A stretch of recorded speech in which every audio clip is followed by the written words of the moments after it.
السلام علیکم جی. رنگ جنگ کے ایک نئے پروگرام کے ساتھ میں محمد اکمل ملک اور حسب وعدہ ہمارے ساتھ جنگ کی بہت اہم شخصیت اظہر عباس عادل صاحب. سر کیا حال ہے سر؟ جی اللہ کا شکر ہے. آپ ٹھیک ہیں؟ الحمدللہ اللہ کی کرم ہے. میں اور اظہر عباس عادل صاحب پروگرام کرتے ہیں سوشل ایشوز پر کہ ہمارے معاشرتی مسائل کیا ہیں.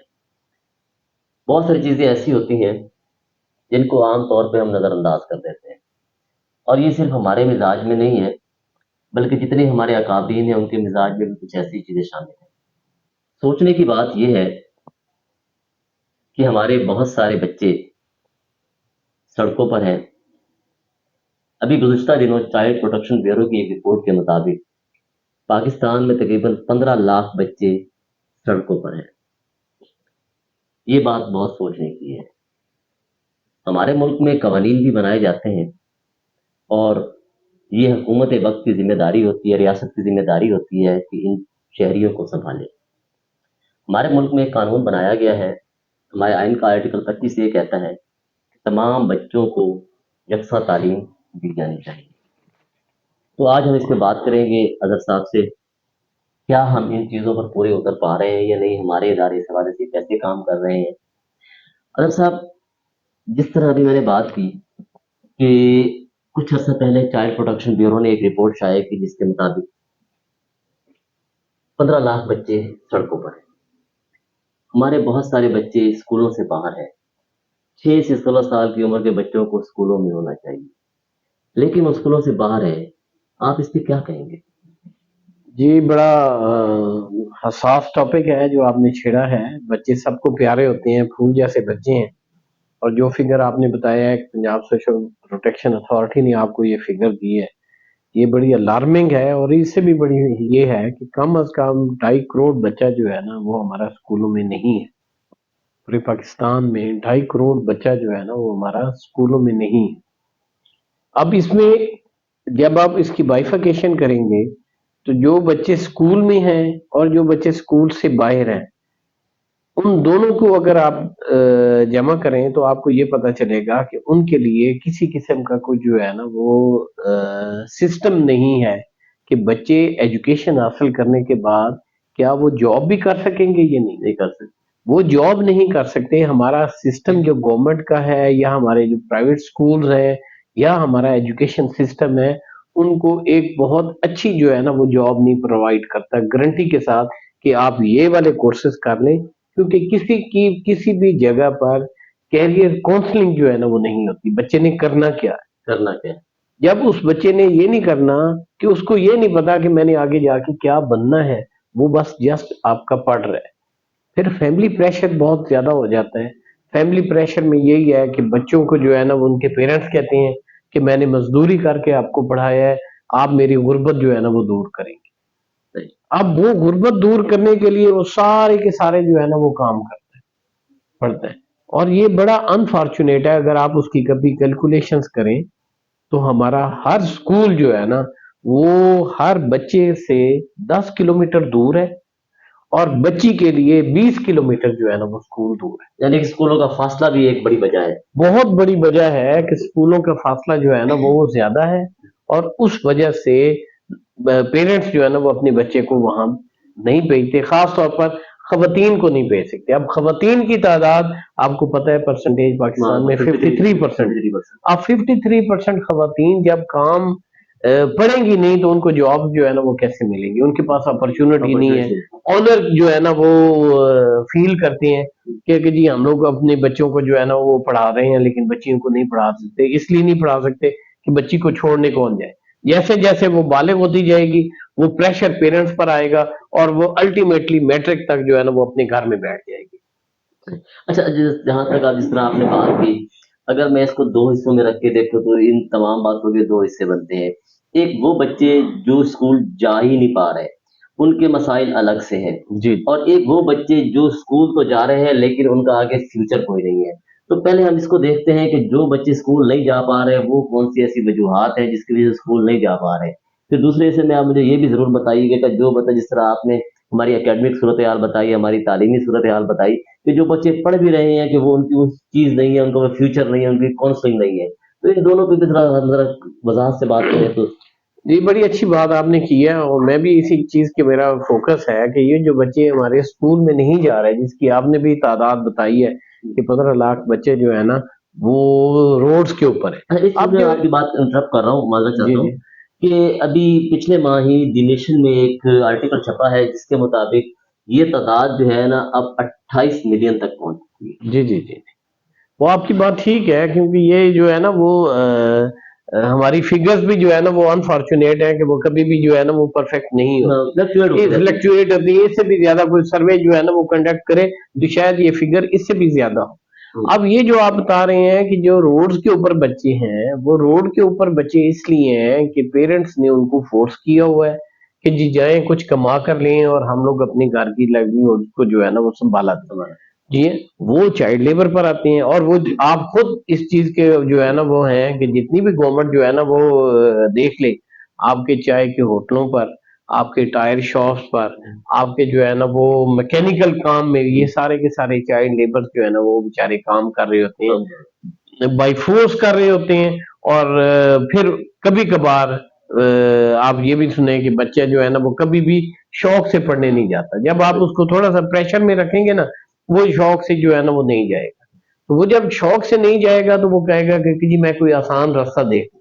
وہ آپ کا جو ہے نا وہ کسی جگہ پر بھیک مانگ رہا ہوگا، کسی جگہ وہ پھول بیچ رہا ہوگا، کہیں برتن جو ہے نا وہ دھو رہا ہوگا. تو وہ چائلڈ لیبر کو پسند کرتا ہے کہ چلیں جی 100 200 تو میں اگر کما کے گھر لے جاؤں گا تو میں گھر کے لیے جو ہے نا وہ کچھ نہ کچھ کر رہا ہوں. اور فیملی بھی اس کو جو ہے نا وہ سپورٹ کر رہی ہے کہ جی پڑھائی میں کیا بنا، کون 20 سال انتظار کرے، یہ ابھی جو ہے نا وہ کرے گا تو اچھا میکینک بھی بن سکتا ہے، اچھا کام کرنے والا ہے. اس کی اتنی انفارچونیٹ ہے کہ یہ جو غریب ہیں ان کی فیملی سائز بھی جو ہے نا وہ 8 9 بچے ہوتے ہیں. یہ بالکل بات آپ نے ٹھیک کی ہے کہ اس کی بڑی وجہ غربت بھی ہے، کہ اس کی وجہ یہ ہوتی ہے کہ کئی بار ہم نے ایسا بھی دیکھا ہے، ہم نے ڈپارٹمنٹ کے ساتھ کام کیا، سوشل ویلفیئر کے ساتھ بھی کام کیا، لیبر ڈپارٹمنٹ کے ساتھ بھی کام کیا. تو جب یہ دکانوں پہ یا اس طرح پہ چھاپے مارے جاتے ہیں یا پکڑے جاتے ہیں تو آگے سے بچوں کا یہ ہوتا ہے کہ ہمیں آپ یہ بتا دیں کہ ہم کیا کریں، ہم اپنے گھر کو کیسے چلائیں. تو یہ چیزیں بھی آپ بالکل ٹھیک کہہ رہے ہیں، یہ مجبوریاں بھی ہیں، وہ یہ چیزیں بھی موجود ہیں، لیکن بہرحال ریاست کی ایک ذمہ داری بنتی ہے اور ریاست کو نبھانی بھی چاہیے. تو اب دوسری طرف ہم آتے ہیں، جس طرح آپ نے بتایا کہ ہمارے جو بچے تعلیم حاصل کر رہے ہیں، اب سے ہمارے تعلیمی نصاب میں بھی بہت یعنی کہ میں کہتا ہوں کنفیوژن ایک سسٹم بنا ہوا ہے کہ اس میں بھی ہم جب وہ ان کو ڈیفائن کرتے ہیں تو وہ بچے کو جو ہے نا ہم اس تعلیم طرز کی تربیت میرے خیال میں نہیں دے پا رہے کہ اس کو صرف نوکری کے حوالے سے تربیت دی جاتی ہے. یہ اس کے ذہن میں نہیں ڈالا جاتا کہ وہ اس نے آگے جا کے ٹیکنیکلی کیا کرنا ہے. یہ تمام چیزیں اس کو آپ کیسے دیکھتے ہیں؟ یہ بڑا اچھا سوال ہے، اور یہیں پر جو ہے نا وہ میں آپ کی توجہ دلوانا چاہ رہا ہوں کہ ہمارے جو پڑوسی ملک ہے انہوں نے ایک پائلٹ پروجیکٹ کے اوپر کام کیا ہے. اور اس پائلٹ پروجیکٹ کو انہوں نے صرف ایک اپنے ڈسٹرکٹ میں جو ہے نا وہ محدود کر دی ہے. انہوں نے جو ہے نا وہ 200 بچوں کو جو ہے نا وہ انرول کیا ہے، اور انرول کر کے وہ پڑھ بھی رہے ہیں، اور ہر بچے کو 2000 روپے جو ہے نا وہ پر منتھ دے رہے ہیں. اب وہ 2000 روپے لے کر انہوں نے جو ہے نا ان کے چھوٹے چھوٹے گروپس بنا دیے، 5 بچے 10 بچے 20 بچوں کا ایک گروپ بنا دیا ہے. تو وہ اماؤنٹ جو ہے نا وہ ان کے پاس 20 25 ہزار روپے بن جاتی ہے. اب انہوں نے ان کو انٹرنشپ کے لیے جو ہے نا وہ اٹیچ کر دی ہے کہ آپ فلاں فیکٹری کے ساتھ اپنی ایسوسیشن رکھیں اور وہ آپ کو گائیڈ کرتے ہیں کہ آپ نے کیا کرنا ہے. انہوں نے چھوٹے چھوٹے پروجیکٹس بنا کر اور کم از کم جو ہے نا وہ 15 سے 20 لاکھ روپے جو ہے نا وہ جب اپنا سیمیسٹر کمپلیٹ کرتے ہیں، اپنی ایجوکیشن کمپلیٹ کرتے ہیں، اگر وہ 9th میں، تو یہ میں آپ کو بتاؤں انہوں نے 9th 10th اور فرسٹ ایئر سیکنڈ ایئر کے بچے اور بچیوں کا جو ہے نا وہ گروپ بنایا ہے.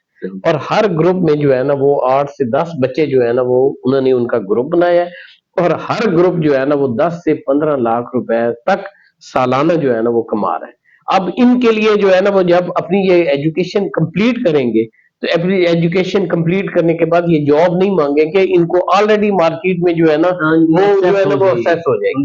تو میرا گورنمنٹ سے یا میرا آپ کے توسط سے ان اداروں کو جو ہے نا وہ ایک پیغام ہے کہ اگر ہم لوگ انٹرنشپ پروگرام سٹارٹ کریں تاکہ بچے تعلیم کے ساتھ ساتھ کوئی ایسا ہنر، اپنا ایسا کاروبار سٹارٹ کر سکیں، تاکہ